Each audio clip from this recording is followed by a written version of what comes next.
é um jogo de 180 minutos. Porque se você utilizar apenas o recorte da noite de quarta-feira na Ilha do Retiro, você vai entender, você vai ver e perceber e entender um sentimento de frustração, de injustiça dos torcedores do esporte pela forma com que se deu a partida, a final, o jogo de volta. 90 minutos em que 75, 80 foram de muito controle das ações, né? Chegando a sufocar o Ceará em determinados trechos do jogo. Mas eu acho que é fundamental voltar um pouquinho para entender que o jogo já começou 2-1 para o Ceará. Havia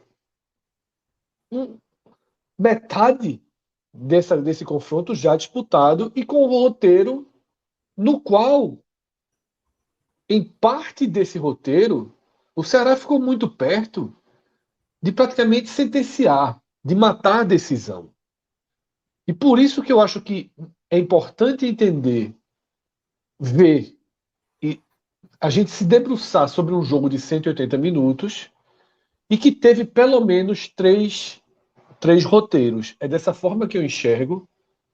Eu acho que dessa forma você acaba tendo a leitura mais próximo do justo, mais próximo do merecido, inclusive para dignificar o clube que foi campeão, tá?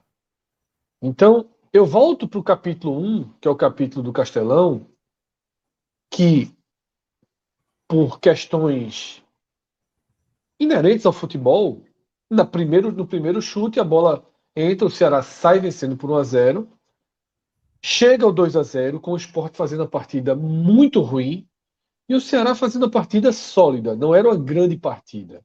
Aquele primeiro tempo do Ceará no Castelão não se compara ao que foi o Sport contra o Ceará na Ilha do Retiro, no primeiro e na maior parte do segundo tempo. Porém, como eu falei, é inerente ao futebol capacidade de criação, é inerente ao futebol também capacidade de definição, ter jogadores, ter jogadas produzidas, jogadas ensaiadas, jogadas fortes. O escanteio é uma jogada muito forte do Ceará. É uma jogada repetidas vezes forte.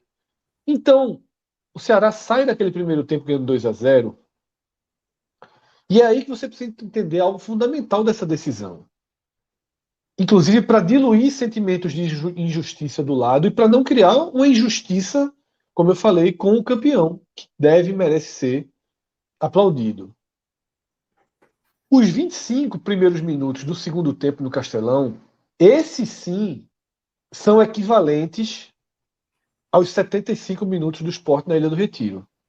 Só que eles são equivalentes com 2-0 nas costas. O Ceará teve campo livre, domínio, inúmeras chances para fazer 3-0. E se o 3-0 sai, tinha risco de sair o 4-0. Porque naquele momento o Sport estava entregue, perdido, e o Ceará teve um domínio absoluto. Só que naquele momento o Ceará não fez o terceiro gol. O gol que selaria, que sentenciaria o título do Ceará. Então veja só, a gente está tratando, eu estou tratando aqui, de um primeiro capítulo da final, que é uma final que sai 2-0 e que o Ceará tem 3, 4 bolas, e mais do que 3, 4 bolas. Tem 25 minutos de um Sport nocauteado em que o Ceará sai perdendo chances. 3-0 sentenciaria. 3-0 não teria reação do Sport no final, não teria aquele golzinho contra. O jogo teria um outro rumo, mas não aconteceu. Na hora que não aconteceu, o Ceará entrega ao Sport o segundo roteiro, o segundo capítulo. E esse segundo capítulo, ele começa, né, ele se materializa com o gol, né, aquele gol contra a última jogada, né, da partida do Castelão, quando Juba faz o cruzamento, a bola entra, e ali o Sport, que já tinha voltado para o jogo, porque o 2-0 já deixaria o Sport no jogo, E o que se viu na Ilha do Retiro ficou muito claro que o 2-0 daria jogo, né? Pelo que se viu, o Sport sai do Castelão. Como eu falei, o Ceará passou a bola, né, para a mão do Sport, o Sport agarrou a chance no Castelão e trouxe para a Ilha do Retiro a decisão. E aí a gente vem. Eu não vou nem começar o terceiro capítulo, porque esse jogo, o que a gente viu durante a maior parte, ele é o segundo capítulo. É o capítulo que o Sport vive.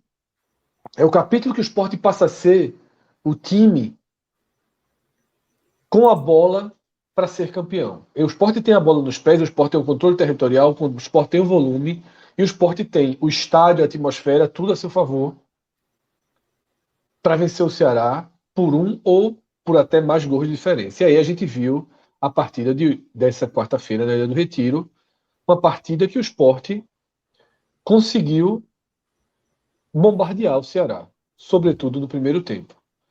Quando sai o gol, o 0-0 estava muito barato para o Ceará. O gol do Sport já era muito merecido quando abre o placar. Quando termina o primeiro tempo, 1-0 estava muito barato para o Ceará. Vem o segundo tempo, o Sport perde mais algumas chances claras e aquele 1-0 vai ficando o placar para o Ceará já se abraçar com ele. E as falhas de finalização do Sport, com mérito também de Richard, né? Sobretudo numa bola de Juba, numa bola muito bem trabalhada do Sport, que Jorginho deixa, Juba domina, tem a barra toda para finalizar, mas bate, Richard prevalece, depois as bolas na trave. Na hora que o Sport não fez o gol, não fez o segundo gol, enquanto o time ainda pulsava, enquanto ainda havia intensidade, se estabelece o terceiro capítulo da decisão, e aí o Sport devolve ao Ceará a chance maior de ser campeão. Nas mudanças, no cansaço, o Sport perde força. O Ceará entra no jogo, de alguma forma equilibra a partida, não vira predominante na partida, mas ao menos equilibra a partida. Começa a rondar a área do Sport, chega a ter alguns escanteios, mas o jogo vai para os pênaltis, com um time muito mais pulsante, muito mais vivo. Esse time era o Ceará, e o Sport abatido. Né? Termina o jogo, os jogadores do Sport caem exauridos, abatidos, a torcida não consegue recriar uma atmosfera, e aí a decisão nos pênaltis, o Ceará tinha no seu elenco 4 cobradores em que você tinha uma iminência de gol, um deles perde, né? A cobrança. O Ceará tinha Danilo, o Ceará tinha Jean Carlos, o Ceará tinha Castilho, o Ceará tinha Eric. São 4 jogadores em que você tem muita tranquilidade para penalidade. O Sport tinha 4, mas o treinador tirou o Ronaldo. Deixou o Sport com 3 batedores em que você tinha um grau maior de confiança, só que um deles perde, que é Juba, logo na primeira cobrança. E aí, depois que o Luvanor faz o gol, inclusive, fica muito pró-Ceará. Eu até falei com o Cauê na hora que a gente estava assistindo, o gol de Luvanor meio que encaminha o título, porque o Ceará ainda tinha Eric, o Sport teria Gabriel e sabe Deus quem. Né? E Gabriel se arrasta para a bola ali com todo o peso. É fundamental entender os 180 minutos, é fundamental entender os 3 capítulos do jogo, para que não se crie, para que um sentimento de injustiça por parte dos jogadores da torcida do esporte, pelo que se viu na ilha, não se torne injustiça tácita contra um campeão que não esteve em desvantagem no placar em nenhum momento na decisão. O título não esteve com o esporte por um segundo sequer. O título ou esteve nas mãos do Ceará ou esteve indo para os pênaltis. Para um adversário que ganhou deste esporte vice-campeão 2 vezes no campeonato, para um adversário que ganhou do seu rival Fortaleza 2 vezes no campeonato e que mostrou resiliência. Tá? O Ceará hoje foi um time resiliente. Jogou um futebol pobre, horroroso, tá? Horroroso, mas foi resiliente, resistiu, lutou, brigou. Quando o jogo pintou uma brecha, tentou jogar, tá? E tem suas virtudes, as virtudes, inclusive, prevalecem nas cobranças de pênalti. Então, a Copa do Nordeste está longe de ter um campeão acidental.